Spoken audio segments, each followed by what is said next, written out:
सास का दहेज। स्नेहा के बेटे की शादी शिल्पी से हो जाती है। शिल्पी बहुत सा दहेज लेके आती है जो पहले से ही स्नेहा के पास रहता है। स्नेहा के पिताजी ने उसे पहले दे दिया था। अब देखो क्या होगा। अरे शिल्पी, मेरा टीवी क्यों हटाया? क्यों हटाया मतलब? अरे बड़ा और अपडेटेड टीवी है ये। स्नेहा को गुस्सा आता है तो शिल्पी के बड़े टीवी के बगल में ही अपना बड़े छोटा टीवी रख देती है। फिर बड़ी आई अपडेटेड वाला। अरे बहुत सारी तेरी जैसी बहुओं को जानती हूँ मैं, जो घर से लाए सामान का रौब दिखाती है। ये ना समझ के हम भिखारी हैं। देख ले, हमारे पास भी टीवी है। ओहो, जो करना है वो करो। कोई मेहमान आएगा तो हंसेगा कि एक ही जगह दो दो टीवी। हंसने दे, दुनिया भी तो देखे कि सिर्फ तू नहीं, मैं भी दहेज लेकर आई थी। और हर सामान वैसा ही हो जाता है।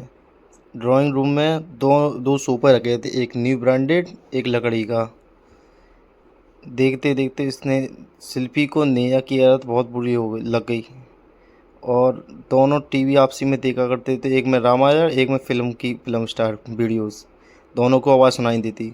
घर के सदस्य भी परेशान होने लगे सास और बहू के चक्कर में। एक दिन शिल्पी की बहन आई। उसने देखा ड्राइंग रूम में सोफा एक साथ, फ्रिज एक साथ, छोटे बड़े, पुराने नया, एसी और कूलर के संग। अरे स्नेहा, ये तूने घर की क्या हालत बना रखी है?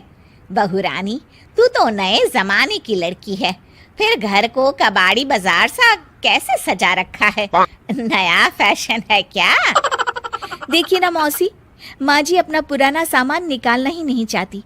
वो सोचती है कि उनका ही सामान घर में रहेगा। अरे बहन, तू इस मामले में ना बोल तो ही अच्छा है। मैंने बहुत सी बहुओं को देखा है अपने लाए सामान पर सास को धौंस दिखाते, और मैं भला किसी की धौंस को क्यों सहन करूं? मेरे पास तो सारा सामान है, और वैसे भी क्या कहते हैं, ओल्ड इज गोल्ड। अब क्या होना था? शिल्पी ये शिल्पी को सुनते ही बहुत गुस्सा आ भड़कती जाता है है। और फिर क्या, जोर फिर जोर वो से चिल्लाने लगती है। चिल्ला वाह माँ जी वाह, जरा अपना सोफा तो देखिए, ऐसा लग रहा है खुदाई से निकला है लकड़ी का। और मेरा सोफा देखिए कैसे लेदर की चमक और गुदगुदा सा है। अरे आपका तो पुराना धुराना सा है। शिल्पी देख, मेरे पिताजी ने जो दिया है वो उनकी निशानी है, उसके बारे में मत बोल। तू तेरा सामान ले जाकर अपने कमरे में रख ले। क्यों क्यों? मैं अपना सामान क्यों कमरे में रखूं? और जो मेरे ससुराल आए वो यही कहे, ओ कितना ओल्ड फैशन घर है। इन दोनों की लड़ाई में मौसी अपना सर पकड़ लेती है। तुम दोनों जब देखो तब लड़ती रहती हो। मैं तो चली किचन में बादाम का शरबत बनाने। सुन, बादाम का सिलबट्टा जो मेरी माँ ने दिया था उसमें पीस लेना। फिर शिल्पी बोलने लगती है, मौसी कसम है आपको, आप मेरे पापा की दी मिक्सी में ही बादाम पीसिएगा। मौसी तो जाती है किचन में इनकी वैसा वैसी चक्कर में। फिर शिल्पी और नेहा दोनों आपसी में लड़ाई करती रहती हैं। शिल्पी को गुस्सा आ जाता है। शिल्पी जाके अपने पापा के सोफे पे जोश से बैठ जाती है। फिर टूट जाता है एकदम ही सोफा। हे भगवान, ये क्या हुआ? ये सोफा कैसे टूट गया?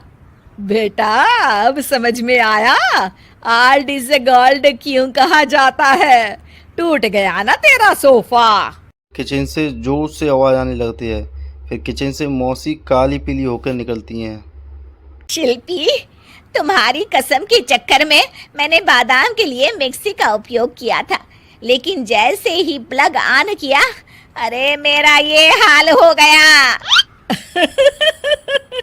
और भरोसा करो आजकल की चीजों पर। मैंने तो कहा था तुझसे, माँ की सिलबट्टे पर बादाम को पीसती तो तेरा ये हाल ना होता और स्वाद का स्वाद बरकरार रहता। अरे जब सब चीजें घर में थी तो क्या जरूरत थी तेरे पापा को सामान देने की। वैसे भी बहू, आजकल दहेज वही मांगता है जिनकी खुद की काबिलियत नहीं होती। आप ठीक कह रही हैं माँ जी। मेरे लिए ये सौभाग्य की बात थी कि आप लोगों ने पापा से कोई डिमांड नहीं की थी, लेकिन मैं आपको समझ ही नहीं पाई। मुझे माफ़ करिए। अब इस घर में नई चीज़ तभी आएगी जब पुरानी खराब हो जाएगी।